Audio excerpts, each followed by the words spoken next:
Hello student, आज अपन 6 class का lesson second पढ़ेंगे भोजन के अवयव। भोजन के अवयव इसमें भोजन विभिन्न पोषक तत्वों का एक जटिल मिश्रण है। हम सभी नियमित रूप से भोजन करते हैं। भोजन किए बिना कोई भी प्राणी जीवित नहीं रह सकता। हमारे भोजन में विभिन्न रासायनिक घटक उपस्थित होते हैं जिन्हें पोषक तत्व कहते हैं। कहने का मतलब ये है कि जीवन के सभी कार्यों को करने के लिए, यहाँ तक कि जीवित रहने के लिए हमें भोजन की आवश्यकता होती है। भोजन की आवश्यकता होती है और भोजन के बिना हम कुछ भी कार्य नहीं कर सकते हैं। तो हमारे दैनिक जीवन के जितने भी कार्य होते हैं वो भोजन के द्वारा ही पूर्ण होते हैं। अब पोषक तत्व, जो भोजन में पोषक तत्व पाए जाते हैं उन्हें 3 भागों में बांटा गया है। पहला, ऊर्जा प्रदान करने वाले पोषक तत्व। दूसरा, शारीरिक निर्माण करने वाले पोषक तत्व या शारीरिक विकास या मरम्मत करने के लिए आवश्यक पोषक तत्व। तीसरा जो प्रकार है, चयापचय क्रिया को नियंत्रित करने वाले पोषक तत्व या संरक्षणात्मक पोषक तत्व। तो जो हमारे जो भोजन में जो पोषक तत्व पाए जाते हैं उन्हें 3 भागों में बांटा गया है। ऊर्जा प्रदान करने वाले, शरीर का निर्माण करने वाले, शारीरिक निर्माण करने वाले और संरक्षणात्मक पोषक तत्व। हाँ, तो और अब अपन पढ़ने जा रहे हैं भोजन के अवयव। भोजन, आपको पता है अब भोजन जो हम करते हैं वो संतुलित होना चाहिए और भोजन के अवयव कौन कौन से हैं इसके बारे में अपन पढ़ते हैं। जो भोजन हम खाते हैं उन्हें निम्नलिखित भागों में बांटा जा सकता है, यानी कि वर्गीकृत किया जाता है। सबसे पहले अपन पढ़ने जा रहे हैं कार्बोहाइड्रेट। कार्बोहाइड्रेट हमारे शरीर के लिए ऊर्जा का मुख्य स्रोत है, यानी हमारे शरीर को जो एनर्जी की आवश्यकता होती है, ऊर्जा की आवश्यकता होती है, उसका मुख्य स्रोत कौन है? कार्बोहाइड्रेट। शर्करा और स्टार्च हमारे भोजन में पाए जाने वाले 2 मुख्य कार्बोहाइड्रेट है। ध्यान रखना, शर्करा और स्टार्च भोजन में पाए जाने वाले 2 मुख्य कार्बोहाइड्रेट हैं। सरल कार्बोहाइड्रेट को शर्करा के रूप में भी जाना जाता है। जो सरल कार्बोहाइड्रेट होता है उसको किसके रूप में जाना जाता है? शर्करा के रूप में भी जाना जाता है। सरल कार्बोहाइड्रेट के अन्य उदाहरण है सुक्रोज, ग्लूकोज, लैक्टोज, फ्रैक्टोज आदि। शर्करा हमें तुरंत ऊर्जा प्रदान करती है। ध्यान रखना, सरल कार्बोहाइड्रेट हमें तुरंत ऊर्जा प्रदान करता है, जिसको हम किसके नाम से जानते हैं? शर्करा के नाम से भी जानते हैं। जबकि जो स्टार्च है वो पहले शर्करा में परिवर्तित होता है, फिर हमें ऊर्जा प्रदान करता है। ये बात ध्यान में रखना। तो कार्बोहाइड्रेट के 2 प्रकार हैं मुख्य रूप से, एक तो है शर्करा और एक है स्टार्च। शर्करा तुरंत ऊर्जा प्रदान करता है और जबकि स्टार्च जो होता है पहले शर्करा में बदलता है, फिर हमें ऊर्जा प्रदान करता है। सभी सब्जियां और फलों में कुछ मात्रा में कार्बोहाइड्रेट उपस्थित होते हैं। जटिल कार्बोहाइड्रेट एक श्रृंखला में अनेक शर्कराणुओं से मिलकर बने होते हैं। स्टार्च एक जटिल कार्बोहाइड्रेट है जो विभिन्न खाद्य पदार्थ जैसे चावल, आलू, चिप्स, ब्रेड, नूडल, पास्ता, चपाती और शकरकंद में पाया जाता है। ध्यान रख लेना, जटिल कार्बोहाइड्रेट में अनेक शर्कराणुओं से मिलकर बने होते हैं। स्टार्च एक जटिल कार्बोहाइड्रेट है।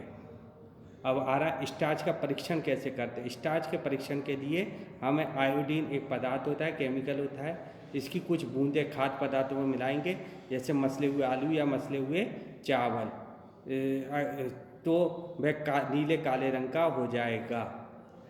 स्टार्च आयोडीन से क्रिया, अगर स्टार्च उपस्थित है तो आयोडीन का रंग कैसा हो जाएगा?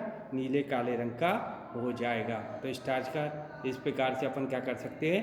परीक्षण कर सकते हैं। ठीक है। अब दूसरा हम पढ़ने जा रहे हैं वसा। वसा कार्बन, हाइड्रोजन और ऑक्सीजन उपस्थित होते हैं। वसा में ये 3 तत्व उपस्थित होते हैं, कार्बन, हाइड्रोजन और ऑक्सीजन। परंतु भिन्न भिन्न अनुपातों में वसा त्वचा में भी और विभिन्न अंगों जैसे यकृत और गुर्दे के आसपास भी संचित होता है। यानी हमारे शरीर में जो अंग है उसमें भी वसा संचित होता है। यकृत हुआ, गुर्दे हुए। जब हमारे शरीर की आवश्यकता से अधिक कार्बोहाइड्रेट का सेवन करते हैं तो हमारे शरीर में वसा के रूप में परिवर्तित हो जाता है। वसा भोज्य पदार्थों जैसे दूध, मक्खन पनीर, मांस और घी में उपस्थित होता है। तो हम आवश्यकता से अधिक जो सेवन करते हैं वो वसा हमारे शरीर में क्या हो जाता है, संचित हो जाता है। वसा भोज्य पदार्थ में किस रूप में होता है, दूध के में भी पाया जाता है, मक्खन में भी पाया जाता है, पनीर में भी पाया जाता है, मांस में भी पाया जाता है, घी में भी पाया जाता है। खाद्य तेल हमें सरसों, सोयाबीन, तिल, मूंगफली, नारियल आदि से प्राप्त होता है। यद्यपि वसा हमारे शरीर के लिए आवश्यक है, लेकिन ध्यान रखना अत्यधिक मात्रा में वसा युक्त भोजन करने से वजन बढ़ सकता है और अंत में मोटापे का कारण बन सकता है। तो अत्यधिक वसा सेवन करने का क्या हानिकारक है कि हमारे शरीर में ये संचित हो जाएगा, जिससे मोटापे का कारण बढ़ेगा और ये इससे क्या होगा, एक तो वजन और बढ़ जाएगा। तीसरा, अब अपन पढ़ने जा रहे हैं वसा का परीक्षण। किसका पढ़ने जा रहे हैं, वसा का परीक्षण। वसा का परीक्षण कैसे करेंगे, आपने कार्बोहाइड्रेट का तो देख लिया, आयोडीन डालें तो काला नीला रंग हो जाता है उसका, तो आयोडीन में तो वसा का परीक्षण करना है तो किसी पदार्थ जैसे अल्कोहल, पानी या तेल की एक बूंद कागज़ पर गिर जाए तो कागज़ प्रकाश में चमकदार और पारदर्शी होकर एक निशान बनाता है। कुछ तदर्थ पदार्थ निशान के रूप में जल्दी बाष्पित हो जाते हैं।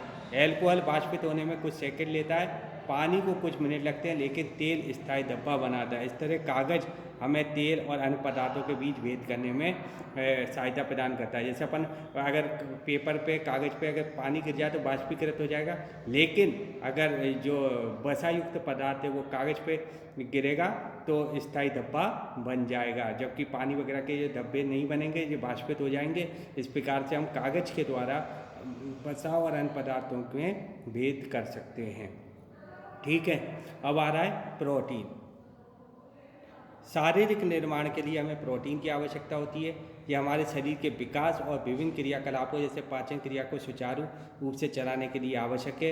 मांस, मछली, अंडे, सेब, दूध, दाल इत्यादि प्रोटीन का प्रमुख स्रोत है। हमारे शरीर में नए ऊतकों के निर्माण के लिए अत्यधिक प्रोटीन की आवश्यकता होती है। इस प्रकार प्रोटीन क्षतिग्रस्त ऊतकों के प्रारंभिक उपचार में मदद करता है। कहने का मतलब ये है कि शारीरिक निर्माण और हमारे शरीर के अंदर जो टूट फूट चलती रहती है उसकी मरम्मत के लिए प्रोटीन की आवश्यकता होती है। अब प्रोटीन के परीक्षण के लिए हम पढ़ेंगे। परख नली में सफ़ेद एल्ब्यूमिन अंडे की सफ़ेद जर्दी के कुछ टुकड़े डालें। ये परख नली एक कांच की वो होती है, एक नली होती है। इसके पश्चात इसमें नाइट्रिक अम्ल की कुछ बूंदें, नाइट्रिक अम्ल भी एक केमिकल है, कुछ बूंदें डालेंगे। परख नली को गर्म करें, निरीक्षण करें कि अंडे का सफ़ेद भाग पीले रंग का हो गया।